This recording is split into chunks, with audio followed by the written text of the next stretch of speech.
Well, woke up to a new Eric DeBay video and started watching it.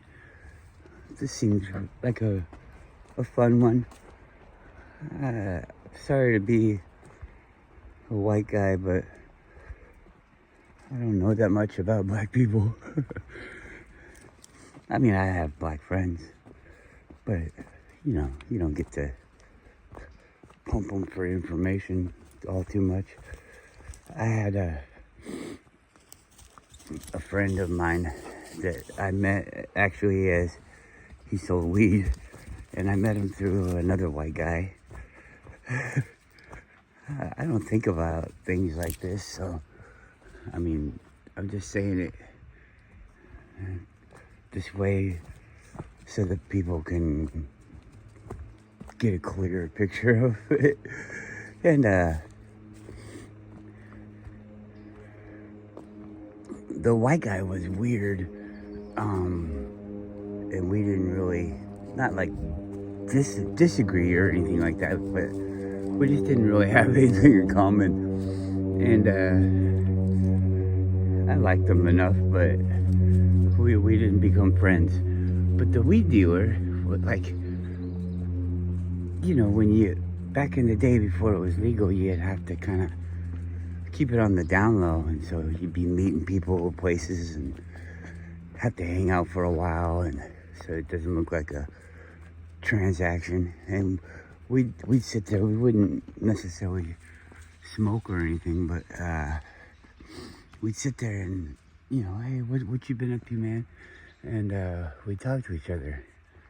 And I was always watching Eric DeBay videos, so I'd be talking to him about this stuff, and he was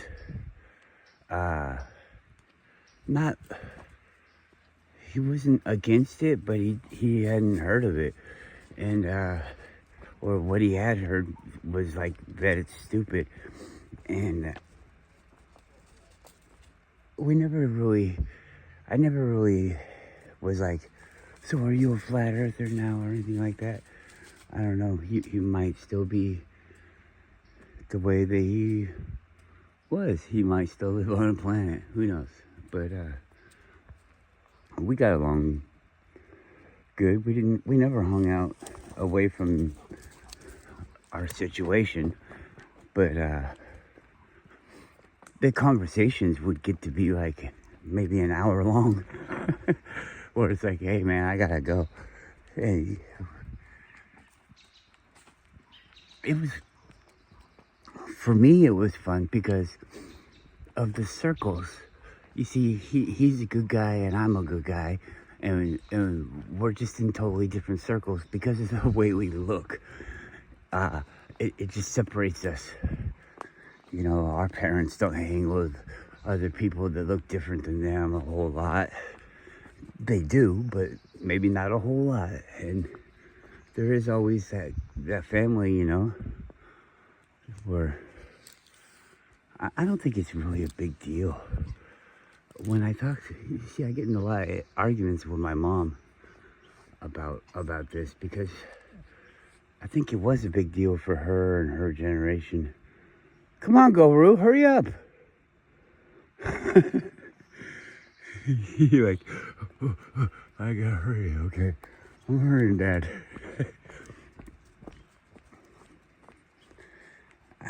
When I was like 13, I spent the night at a black person's house. One of my friends. So, and this is in Alaska. There was very few people of color here.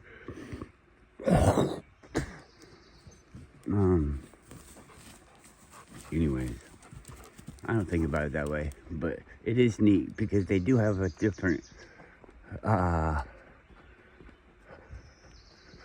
well, everybody's in the same group, we're all here, but we've broken up into these smaller groups, and it's a different group. Like it or not, it's a different group. I'm a different group than them. We're similar. We have exactly the same interests, you know?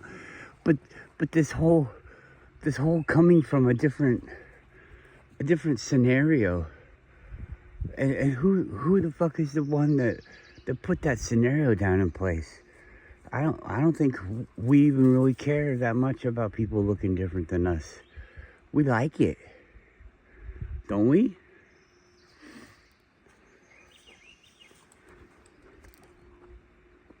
I don't know. I'm happily married and all that, but I was doing something in the kitchen, and I walked by the door where you can see the outside, and there was this woman there, and she just caught my eye. It wasn't like, ugh, ugly or anything like that. It was like, wow, so exciting and interesting. But she was the blackest person I'd ever seen. I mean, but her skin looked like, I don't know, like porcelain or something. And the features on her face were different than everybody's features around me. It was really striking, and not in a bad way. So I know, because I'm a person, I know that we're attracted to diversity. We like it. But we like familiarity too, you know, because maybe that's because you feel like you can trust them because they look like you, but that could be really dangerous, you know?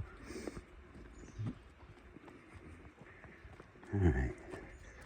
So, started watching Eric's video, and it really,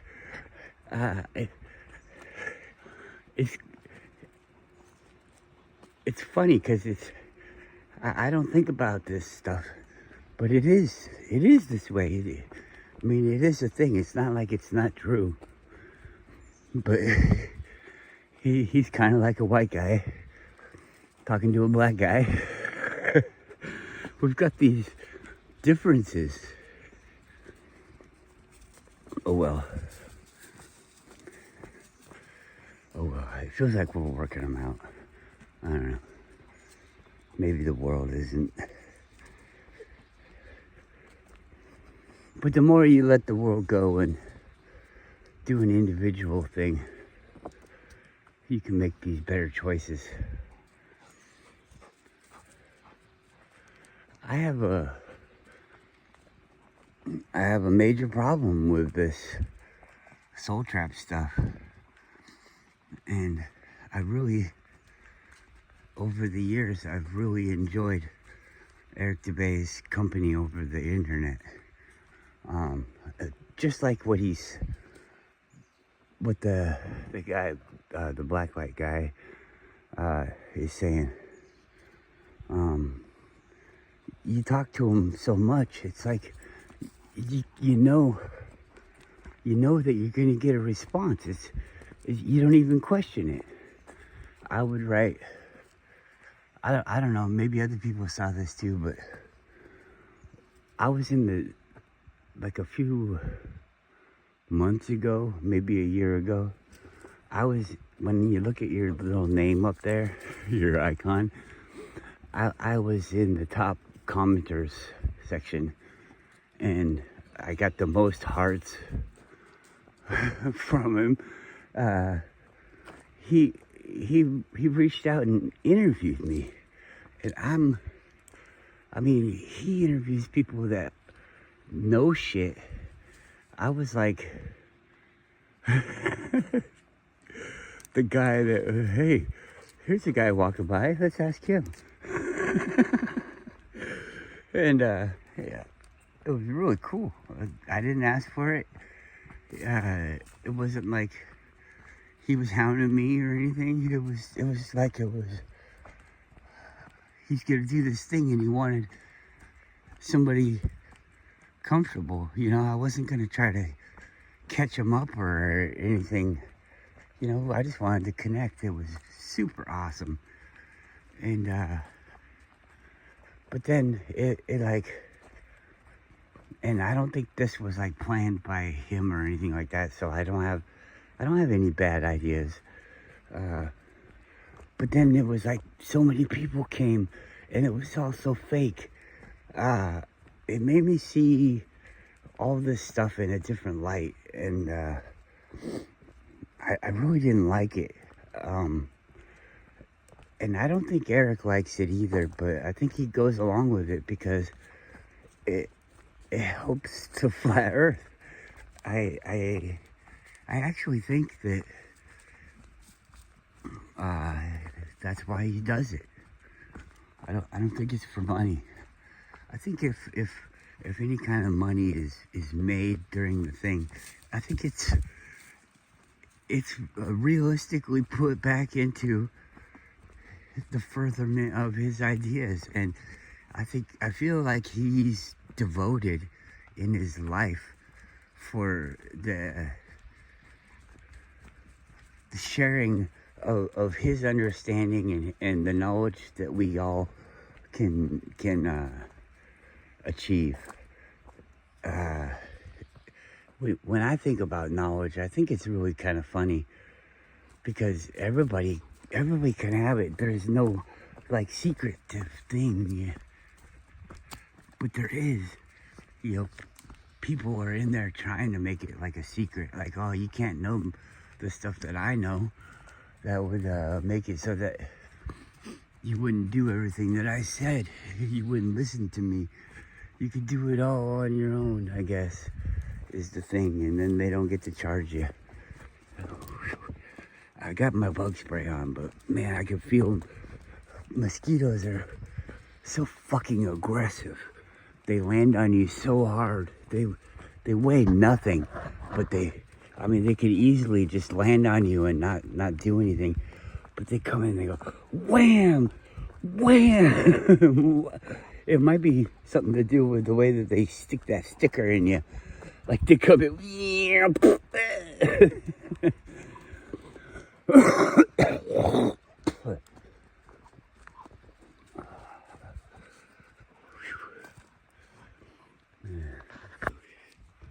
typically that far back. Not because he can't keep up, but because he goes poop and pee every fucking 20 yards. He says, yeah, thanks for reminding me. Don't put me on camera, asshole.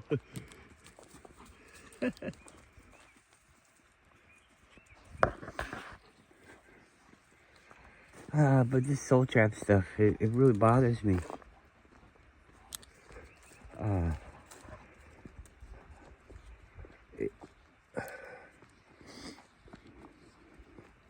It's like you got a friend and your friend was hanging out with somebody that you don't know or you've never heard of. And then all of a sudden, it's like that friend comes over and they're like, hey, we're going to go do this. Do you want to come with us? And you're like, who the fuck's this? Not like we're a couple or anything, but, I build my life around this, and, I got this and that, and you were over here doing that with him, with them, and it's like, what were you guys doing? Oh, it's same thing we do, but it was just a little bit different. Oh, really? So that's right? I don't know. But we're gonna go try it again, Oh, okay, well, yeah, I'll go. And then it's fun. But you don't have any backstory or anything like that. So it's like you're a visitor. And so it's a big blow to your ego to be in the club and then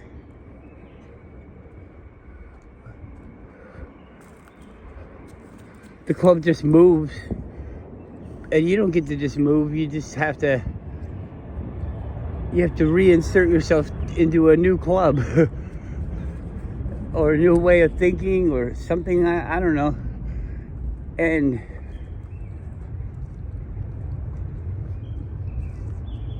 boy, it's gonna sound like I can't figure it out, but I can figure it out. This stuff is not correct. How could it be? Nobody tells me how it's correct. They're just like, oh well, this and that. There's suffering. Oh fucking who cares? You're not supposed to suffer. Everybody knows about duality.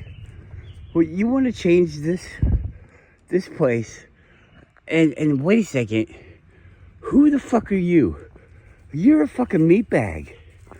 And you want to change this place that the higher consciousness created and that you can manipulate through your consciousness, your subconsciousness, which is it? Come on. Come on. Nobody can explain that away from me.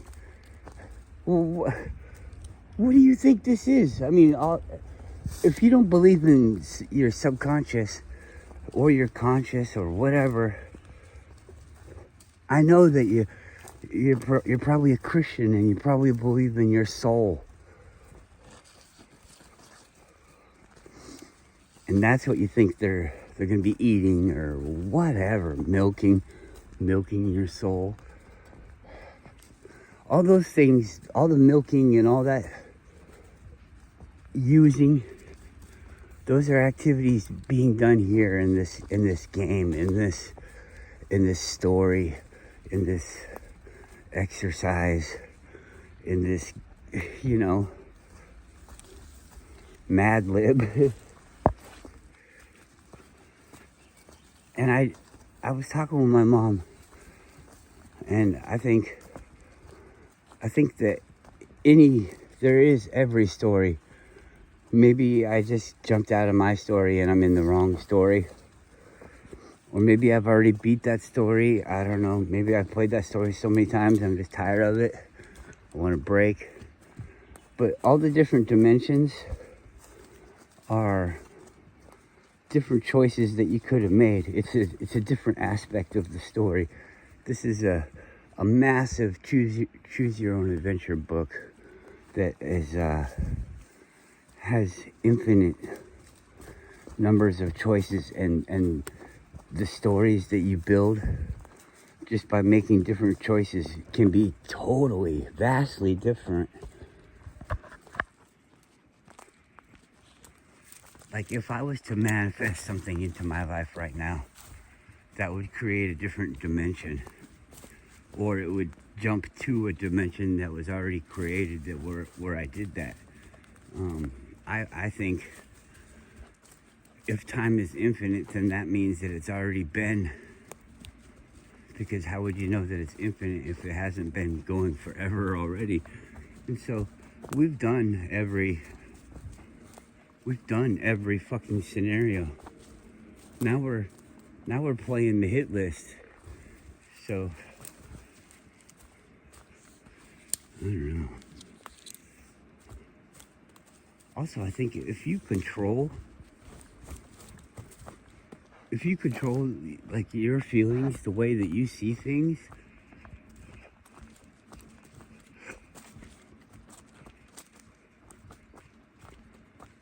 I don't think you should ever be unhappy, should you?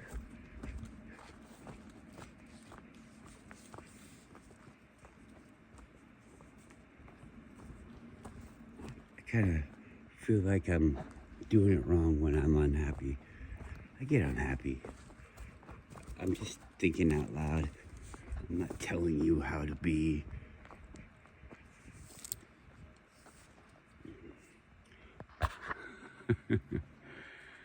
You went bye-bye again? You got a big nose. He's got a big nose. He's bigger nose.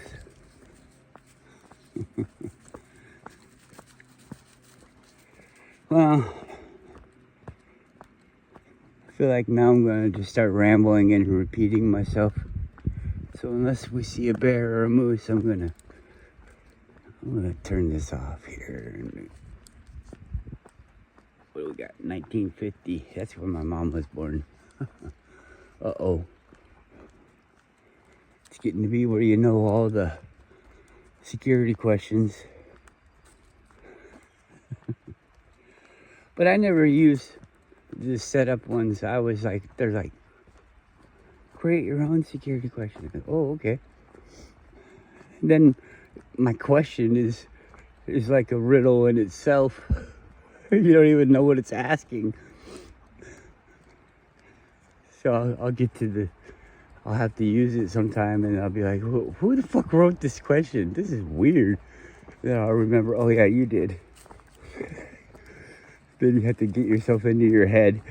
Okay, well, I was on mushrooms. No, I'm just kidding. I'm just kidding.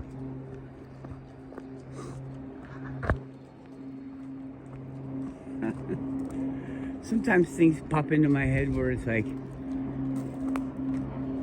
remember when you had that car accident? What, 15 years ago, 20 years ago? Well, you died. Oh, you almost died. This is a coma. You're in a coma. Welcome to your coma. That's why nobody talks to me, because I've been in my coma for so fucking long that I lost connection with what other people would say to me. So I don't have a lot of backstory to create new conversations with people. My coma is getting to the point where everything just kind of deteriorates away, and then you're in blackness, and then you see, for some reason you can't hit the reset button, I guess, and when it goes to blackness, then somebody will realize that the screen's black, and they'll hit the reset button for you. And you can come back. I know y'all want to come back. Come back now, you hear? What if you just never left? What if when you die and you go into the light, it's like, hey, come on over here to this one? Because you know how people think you can get out of here and never come back? Well, we're still looking for the exit. So if you got it, we've been here for an eternity. If you know where it is, why don't you let us know? And they're like, all right, well, have a good time. And they slap you in the butt, and you're back on Earth. They're slapping you on the butt turns into the doctor slapping you on the butt. I just wrote a fucking movie for you guys. Come on, it doesn't... Guru! It's not that fucking hard. You fill in the blanks. I think if you go to the person that's done it before, they can fill in the blanks and just share some of the profits. But, I mean, you got it for free anyway, so there you go. Everything is just a story.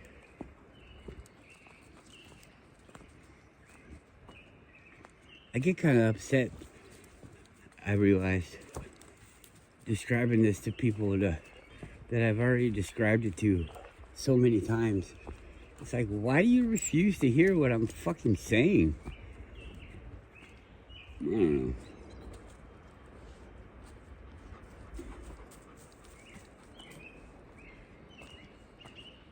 I think my ego would be all right if that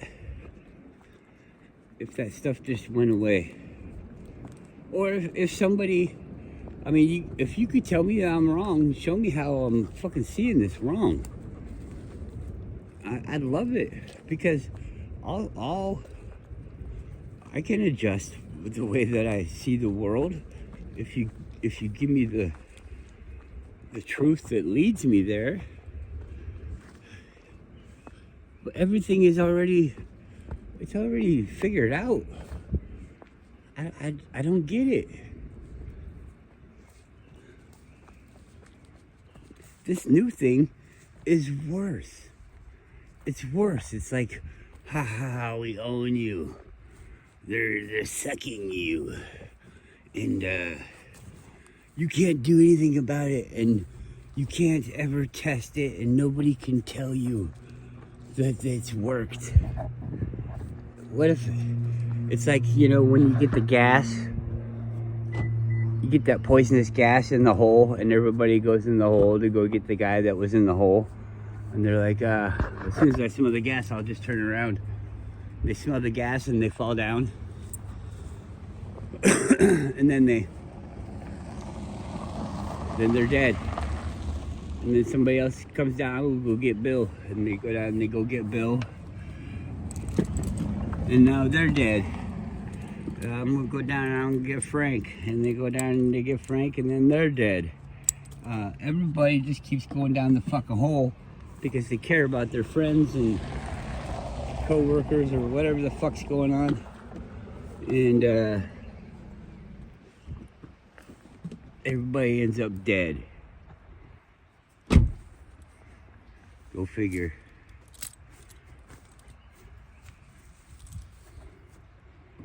I lost where I was going with that. But I knew where the path I was on, so I just kept going. Or maybe I passed where I was supposed to turn. Peace.